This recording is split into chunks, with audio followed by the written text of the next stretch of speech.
Hello viewers, welcome to our study channel Vision Tutorials. आज के इस वीडियो में हम लोग डेली जीके डोज में उन सभी प्रश्नों को पढ़ेंगे जो आरआरबी एनटीपीसी 7/4/2016 को प्रथम पाली में पूछे गए हैं, वो भी व्याख्या सहित। तो आइए शुरू करते हैं। पहला प्रश्न है, जीएसएलवी का पूरा नाम क्या है? तो इसका उत्तर है option A, Jio synchronous satellite launch vehicle. GSLV द्वारा उपग्रह 36,000 किलोमीटर की ऊंचाई पर स्थापित किया जाता है। ऐसे उपग्रह पृथ्वी के कक्ष के समान चक्कर लगाते हैं। सतीश धवन अंतरिक्ष यान श्रीहरिकोटा में है। हमारा दूसरा प्रश्न है, तत्वों और मानव जैसी प्रजातियों जैसे कि बंदर, वानर, वनमानुष आदि के व्यवहार का अध्ययन को क्या कहा जाता है? तो उत्तर है ऑप्शन सी, प्राइमेटोलॉजी। ड्रायोपिथेक से मानव पीढ़ी का जन्म हुआ है। ड्रायोपिथेक बिना पूंछ वाले बंदर का वैज्ञानिक नाम है। अगला प्रश्न है, नारी प्रस्तावना में निहित शब्द गणराज्य का ही अर्थ निम्न में से कौन इंगित नहीं करता है? उत्तर है ऑप्शन डी, जाति, रंग, धर्म, लिंग आदि के आधार पर किसी भी सामाजिक भेदभाव के बिना सभी नागरिकों के प्रति समान व्यवहार किया जाता है। तो ये ऑप्शन इंगित नहीं करता है। तो हमें याद रखना है ऑप्शन ए, बी, सी। वो क्या है? राज्य का मुखिया एक निश्चित अवधि के लिए प्रत्यक्ष या परोक्ष रूप से चुना जाता है। राजनीतिक संप्रभुता लोगों में निहित है, न कि एक ही व्यक्ति में। किसी भी विशेषाधिकार प्राप्त वर्ग की अनुपस्थिति में भी सभी सरकारी कार्यालय बिना किसी भेदभाव के हर नागरिक के लिए खुले हैं। प्रस्तावना 13 दिसंबर 1946 को पंडित नेहरू ने संविधान सभा में प्रस्तुत किया था। प्रस्तावना दक्षिण अफ्रीका से लिया गया है। प्रस्तावना में 1976 में 42वें संविधान संशोधन द्वारा धर्मनिरपेक्ष, समाजवादी एवं अखंडता शब्द को जोड़ा गया है।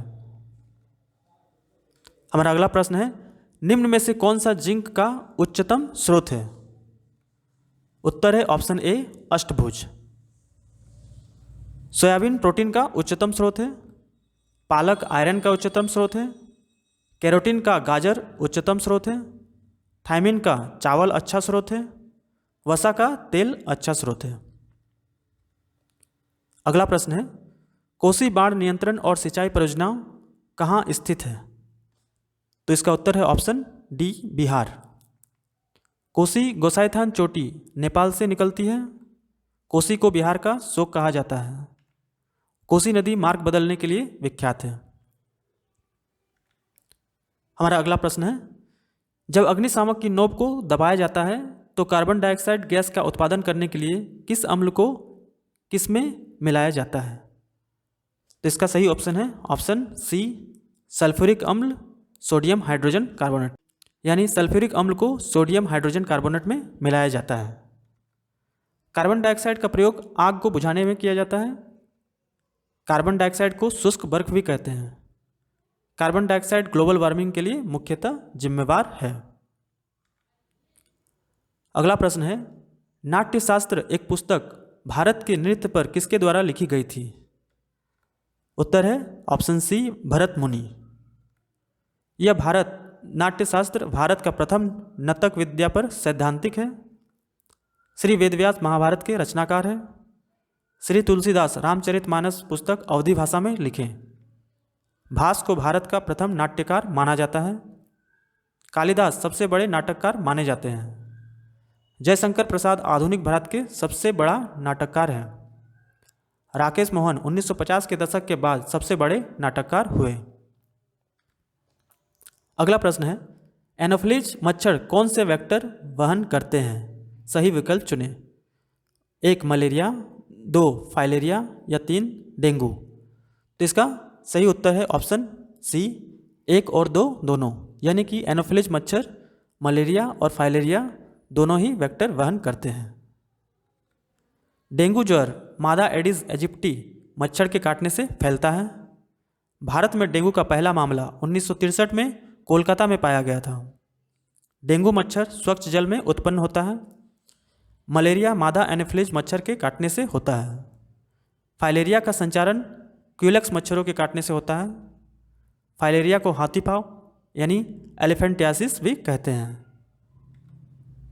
अगला प्रश्न है, वायुमंडल में ओजोन को मापने के लिए यूवी स्पेक्ट्रोफोटोमीटर किसने विकसित किया था? सही उत्तर है option A professor GMB Dobson. Ozone O3 oxygen के 3 अणु से बनते हैं। ओजोन गैस पराबैंगनी किरणों को आने से रोकता है। पराबैंगनी किरणों से चर्म रोग भी होता है। ओजोन परत को पृथ्वी का रक्षा कवच कहा जाता है। अंटार्कटिका में ओजोन परत का छिद्र सबसे अधिक है। CFC गैस ओजोन को सर्वाधिक क्षति पहुंचाता है। अगला प्रश्न है, अंटार्कटिका में ओजोन छिद्र सबसे अधिक किस मौसम में स्पष्ट रूप से दिखाई देता है? सही उत्तर है ऑप्शन सी भीषण गर्मी। हमारा अगला प्रश्न है, निम्न में से कौन सा सेकेंडरी मेमोरी से संबंधित नहीं है? उत्तर है ऑप्शन डी मैग्नेटिक सस्पेंशन। अगला प्रश्न है, अंग्रेजी ईस्ट इंडिया कंपनी को किस नाम से जाना जाता था? सही उत्तर है ऑप्शन बी जॉन कंपनी। अंग्रेजी ईस्ट इंडिया कंपनी की स्थापना 31 दिसंबर 1600 ईस्वी को किया गया। उस समय महारानी एलिजाबेथ प्रथम थी। अंग्रेजी ईस्ट इंडिया कंपनी का प्रथम फैक्ट्री सूरत में स्थापित किया गया। कैप्टन हॉकिंस राजा जॉर्ज पंचम का व्यापारिक दूत बनकर 1609 ईस्वी में आगरा दरबार आए थे। जहांगीर ने हॉकिंस को अपना मित्र बनाया और 400 का मनसब दिया और खान की उपाधि। हॉकिंस को इंग्लिश खान भी कहा जाता है। अगला प्रश्न है, निम्न में से कौन हिंदुस्तान सोशलिस्ट रिपब्लिकन एसोसिएशन का सदस्य नहीं था? उत्तर है ऑप्शन डी नाना साहब।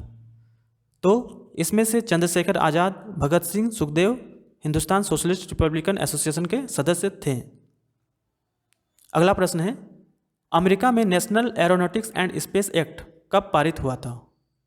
उत्तर है ऑप्शन ए 1958। हाइड एक्ट 1953 में स्थापित हुआ। हाइड एक्ट को 123 एक्ट भी कहते हैं।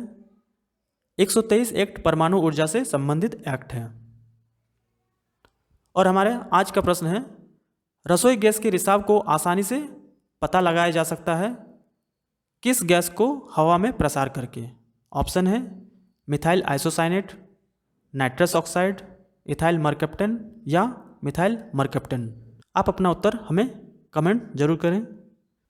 साथ ही यदि यह चैनल आपके लिए हेल्पफुल है तो चैनल को सब्सक्राइब करें, वीडियो को लाइक करें और अधिक से अधिक शेयर करें। डेली जीके डोज का 6ठा संस्करण कल यानी 5 मई 2021 को सुबह 6 बजे तक अपलोड कर दिया जाएगा।